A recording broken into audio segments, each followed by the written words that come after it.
So what I have here, there's some of these available in the print shop, in the studio. And again, everything that I'm using in these demonstrations that you guys will be using for this project is going to be found in the cabinet that is marked relief, which is the row of high cabinets that's just to the right when you walk into the print shop, into the studio. So this is called a bench hook. It's a piece of plywood, and on the underside of it, it has this little lip on it, and then on the top side, it has another little piece of wood that also has a little notch kind of cut into it. So I have a few of these available for you guys to use. I probably have just enough that everyone in class could have one to use in class if you would like to. This isn't really, an absolute necessity. It is a nice thing to have for a couple of reasons.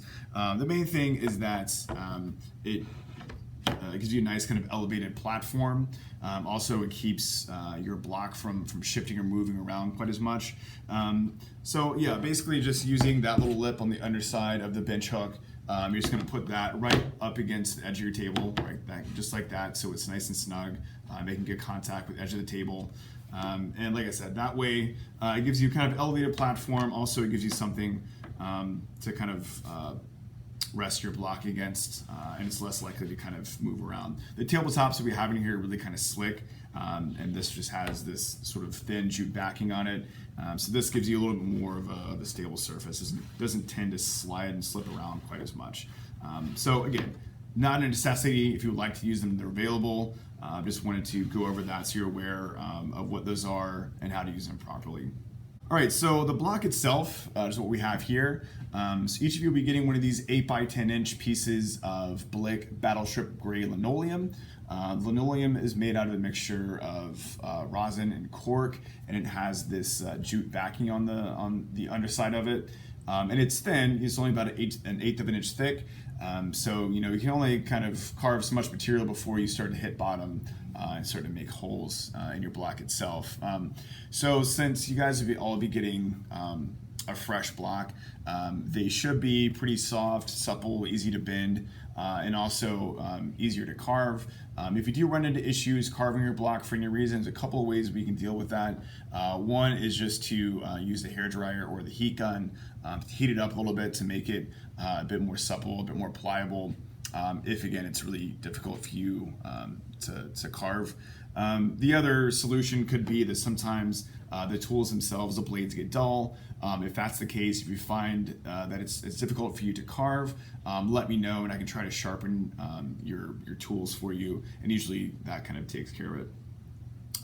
So when you get this linoleum, it's not going to have this bluish coloration. It's going to be more of a gray color. This blue comes from just a large blue Sharpie marker that I applied to the entire surface of this. And the reason for that is just for the purposes of this video, for contrast, so that it's easier for you guys to see when I'm making marks on the linoleum itself. So you could also use red, right? So it doesn't really matter what color you use. Obviously black's harder to see, but again, I'm just using this blue coloration on here to make it easier for you guys to see in the video, the contrast of cutting into it. So when you get your linoleum, it will not be this blue color. Again, it'll just be sort of gray. So let's just start with one of these speedball cutters we talked about earlier, which again is one of your sort of very basic types of tools. We have a few of these available in the shop, and again, if it's convenient for you to have your own set of tools to work from home, this is probably your best bet. It's the most economical option. It's also nice and transportable. And as I said, you can store the blades on the reverse side of the handle. So to change the blades out, it's pretty simple. You just need to loosen up on this collar here, and then insert the blade that you want. So as I loosen it, you can kind of see there's a piece of curved metal that kind of opens up. So I want to take the blade that I'm using, and I want to just insert it in between that curved piece of metal and kind of the little ball piece that's on the inside of the collar. And once that's in there, just tighten it back down. Make sure that you're inserting it so it's not at an angle and that it's inserted as far down as it'll go. Also make sure that you're not trying to insert the blade into it, that you're inserting that little kind of like flared piece. That's the piece that actually feeds into the handle. So once that's in there, again, just tighten it up, make sure that it's straight up and down, it's not at an angle. So once it's nice and tight, then it's ready to use. Anytime using the tools, regardless if it's the speedball cutters or the flex cut tools, you want to make sure that you're always carving away from yourself, in that you're trying to keep your non-dominant hand out of the way. So regardless if you're left-handed or right-handed, whatever hand you're not holding the tool with, make sure that that hand stays out of the way as much as possible. This bench hook, again, is there to kind of give me a nice base. And the reason for the notch here as well is so that if I need to, I can move the block around, right, as I'm carving to get into different angles and different spots of the block. All right, so with these, the way that I generally hold it is I'll kind of, rest the rounded part of the handle in the palm of my hand, and then just kind of wrap the rest of my fingers around it, and then generally use my index finger as a guide to kind of push against it. You can also, if it's more comfortable, you can kind of move it up in your hand a little bit more, so now it's kind of resting more in my thumb, kind of in that area. So just experiment with the different ways of holding it and just try to figure out what works best for you. I wouldn't really suggest, holding it like this. It doesn't give you a lot of control. You're more likely to slip that way. So the more points of contact you can have when you're holding the tool, the better, for safety reasons, also for control reasons. All right, so again, anytime I'm carving, I want to make sure that I'm cutting away from myself. So I'm just gonna make some little small marks here. This again is the smallest V-gouge that is in this set, and that will give you the smallest marks, so you can kind of see there. Some really kind of thin lines. So obviously if you have some really thin lines that you need to carve out, this is gonna be your best bet.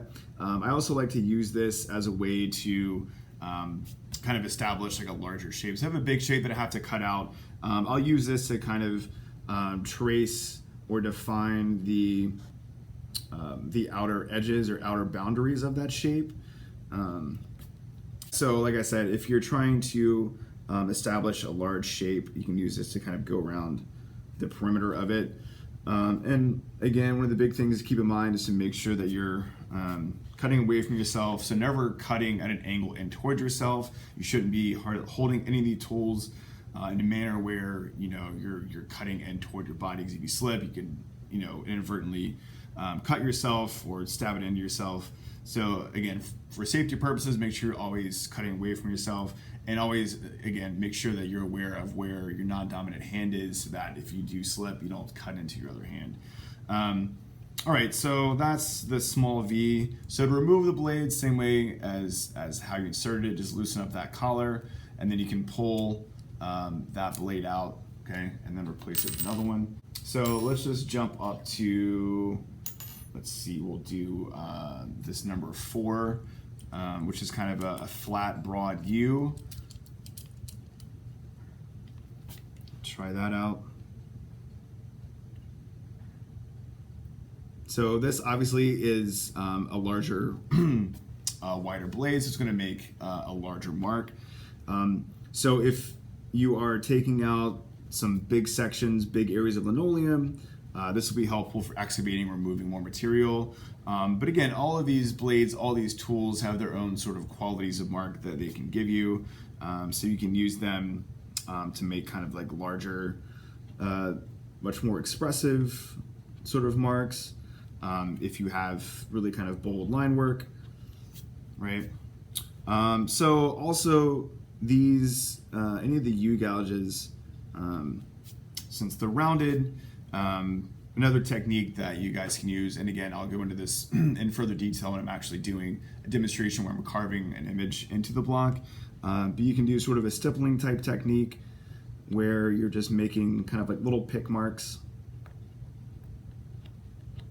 And for that, all I'm doing is that I'm raising the handle up a little bit, so I have a steeper angle with my hand, and I'm just making kind of little small marks like that. So almost more of like a stippling type technique. Another way to kind of make some textures and things like that. Since this is a subtractive process, meaning that we're cutting everything around the positive parts of the image, the way that sort of a stippling technique works with this process is kind of the opposite of how it would ordinarily function, since it's not cumulative, it's subtractive. So in this case, the more marks that I have, the lighter it's going to be. So the more concentrated these marks are, that will actually print lighter or whiter, as opposed to if you were doing a stippling technique, let's just say in pen, right? The more dots or marks you make in an area makes that darker, and then the less and sort of more as they kind of dissipate and move out from the center or from that concentration of dots gets lighter, right? So again, this kind of functions in the opposite way. All right, so that's just some kind of quick basic stuff with the speedball tools. So let's go and jump over to some of the flex cut tools. So let's start with the small V out of the micro palm set. And again, these are the flex cut tools. So the nice thing about these is that they have a very ergonomically designed handle that fits nicely right in the palm of your hand. So again, I wouldn't suggest holding it out here. Obviously, again, don't hold it like this, never cut towards yourself. So the way that I generally like to hold these is, again, just kind of rest in the palm of my hand, wrap my other fingers around it, and I'll use, as before, my index finger to kind of help guide this as I'm carving. So this V-gouge on the micro palm set is going to be pretty comparable to the #1 blade that we looked at earlier in that speedball set. So one thing that you want to be thinking about or be aware of is that generally speaking, you want to have your hand pretty close or parallel to the block surface. You don't want to have your hand way up here and cutting down, because as you're doing that, you're exerting more force downward. And so a couple of things can happen. One, you're more likely to slip. Also, it's going to make your marks, your lines deeper and more kind of uneven and messy. So to get really nice, clean lines, have better control, your best bet is to keep your hand as close to the block as possible. Right, so not up here like this, but just nice and flat to the block. There are times where, you know, like with the stippling technique that we just mentioned earlier, you do elevate your hand a little bit, elevate your hand position to get different types of marks. But generally speaking, as I said, you want to keep your hand pretty flat and close to the block. So one thing as well, if the tools are nice and sharp, and you have a fresh block, which all of you will, you'll have a new block, a fresh block. It should be pretty easy to cut through the material. So as I said, if you're having difficulty with it, it's usually one of two things. Either the block needs to be heated up a little bit and or the tools need to be sharpened. So if you, again, have issues with that, please let me know and I'll sharpen your tools for you. And if we need to, we can heat up the block, which again kind of makes that a bit more supple and easy to carve. So this is the small V-gouge here. So you can also, by just slightly moving your hand, kind of rocking it a little bit, you can make more of a curved line, which you see here. So they don't have to just be kind of like really hard straight lines. If you have sharp tools and if your block's in good shape, you can really get some nice curves as well. And sort of with the same stippling technique we did earlier, you can use this in kind of a similar manner. So with this, we have already talked about hand position. I am raising my hand up a little bit, so it's not down here level. I kind of raise it up a bit more. So I'm kind of doing more of a downward motion to make these little small marks, which can be nice for doing certain types of textures. So like fur texture, I can use this also as kind of a blending technique. So just another thing to experiment with and think about, the more sort of stippling type technique. Whenever you are kind of constructing your image and you're creating value, it's a linear value form. So you're using hatching, cross-hatching, stippling, right? So cross-hatching is something that you will see with relief prints, but it's not quite as common. And the main reason for that is again, because it's a subtractive method. With cross-hatching, right, you have black lines that are sort of intersecting. And I'll just take a Sharpie and kind of demonstrate this really quickly directly on this block. So if we just have directional hatching here, right, so lines are kind of all going in the same direction, right, so just kind of regular directional hatching. But then if we do cross-hatching, which again is just where you basically make lines in an alternate direction right over top of those marks, and depending on the concentration of your marks will dictate your value. So the closer together, the more tightly paired those marks are, the darker they will become. right? So in this case, if these lines are paired more closely together, and then we go back over top of it and crosshatch that, that's going to yield a much darker value, right? So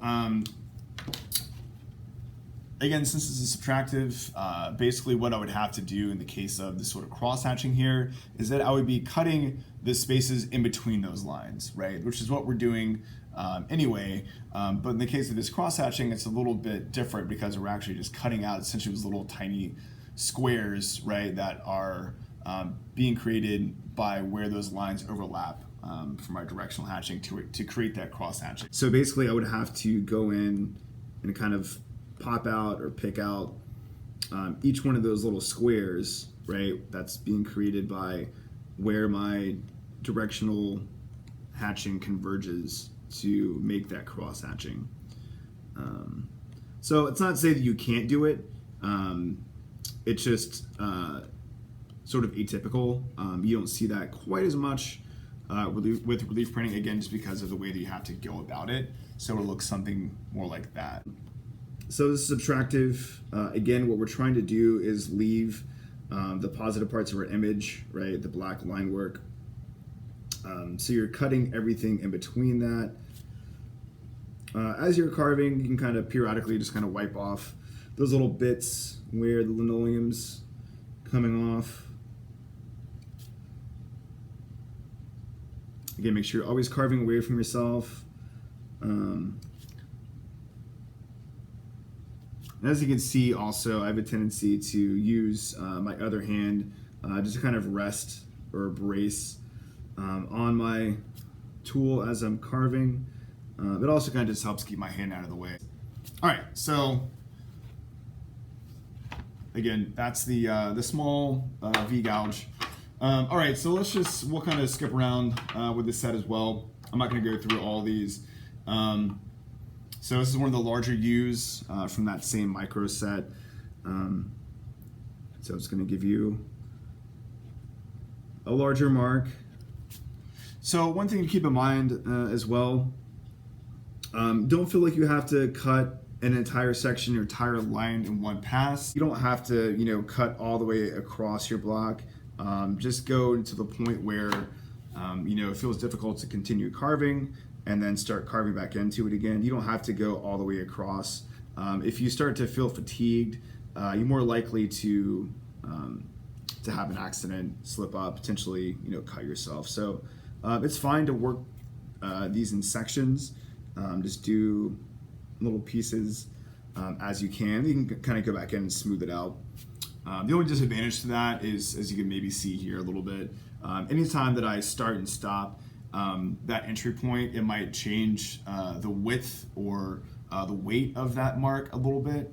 But again, it's you can go back in to kind of clean that up a little bit later on. So feel free to kind of break things up, do it in sections, right?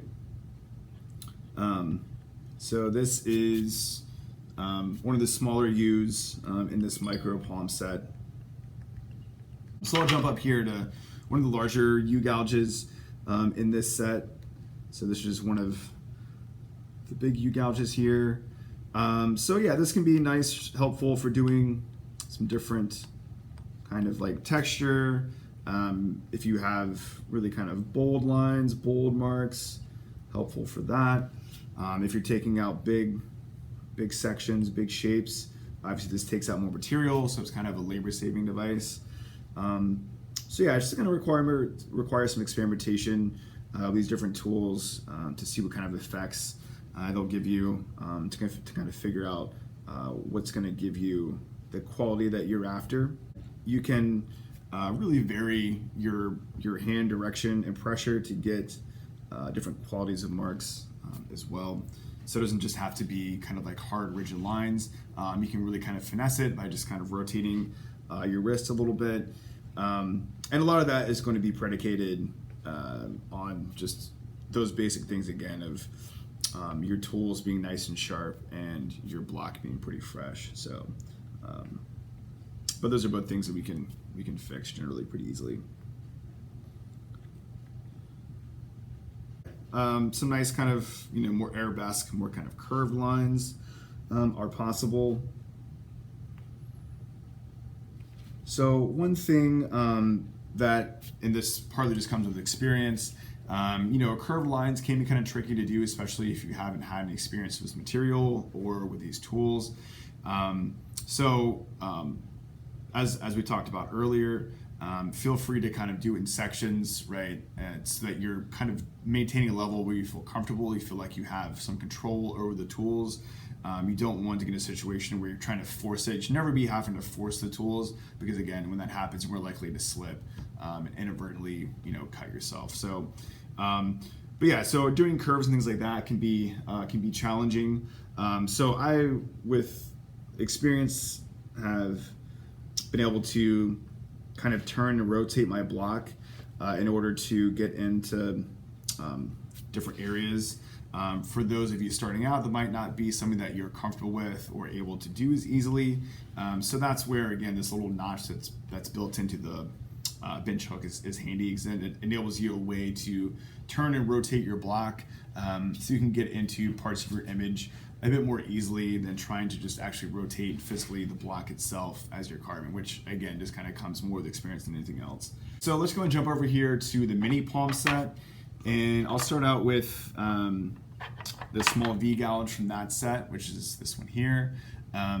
So the micro is what we just did, so those are the smallest gouges that we have in the flex cut line, and then this is the mini, which is kind of the step up. So again, will have its own sort of qualities of marks, but really is going to be most useful for excavating or carving out large areas of material, or again, if you just want to have like some big kind of bold marks, bold lines, it's good for that as well. So this is the smallest V gouge, actually it's the only V gouge in this set, in the mini palm set. So I'm going to approach it the same way as what we've been doing. So I'm just going to make sure that my hand's pretty much flat or parallel to the block. It's not way up here. And I'm keeping my non-dominant hand out of the way.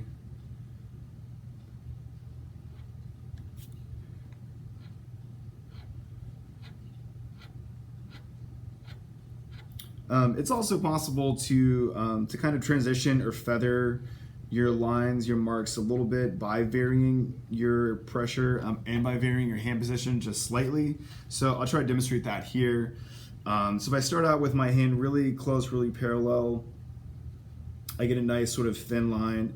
And then as I raise my hand up a little bit, I start to apply more pressure. That line weight transitions and now is a bit thicker. So then I can lower my hand again and alter the pressure, give lighter pressure, and I get back to a nice thin line. So it is possible to kind of transition the weights of your marks, of your lines as well.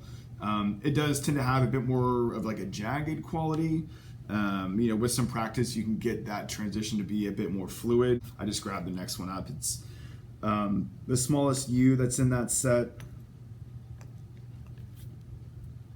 We talked about transitioning weights a little bit just by changing your hand position, by changing the weight, but you can also do that by kind of cutting in and around lines. So if I want to really thin this little part of that line down more, I can just keep kind of shaving bits off to control how thin that line is, right? So that's kind of what I'm doing in these areas here too. It's just kind of going back and forth in alternate directions to try to thin out that line a little bit. All right, so that's one of the smaller U's. So now we'll jump up to one of the bigger U's in this mini palm set. So this one is pretty flat. The actual bottom of the gouge of the U is not as deep. It's a much kind of flatter U. Let's say this area, this whole area is intended to print white, right? So being this is a subtractive process, that means that essentially there's nothing in that area. That area visually is just going to be white or whatever color your paper is, because that's what's going to be coming through in those negative image areas, in those open areas. Anytime you're carving, you're creating little kind of peaks and valleys, right? Even if you're making those marks really close together, there's going to be a little bit of kind of peaks and valleys that occur there. So if you want that area to print really clean, really white, without the presence of any what's called chatter, which we'll talk about more a bit later on, but basically chatter are areas where parts of the block will hold ink inadvertently and will show up in your image. So if you want that just to be completely clean, not having that chatter or having those kind of artifacts, those remnants of the linoleum that didn't get carved away, these kind of tools that the flatter use are really helpful for kind of going in and smoothing that out, just to get rid of some of those little peaks that are still left over, so you can kind of get that area as flat as possible. So if you don't want to have chatter, and again, we'll talk about kind of the advantages and disadvantages of chatter a bit more in another video. But if so, your goal is to minimize the appearance of that chatter or of those inadvertently printed areas.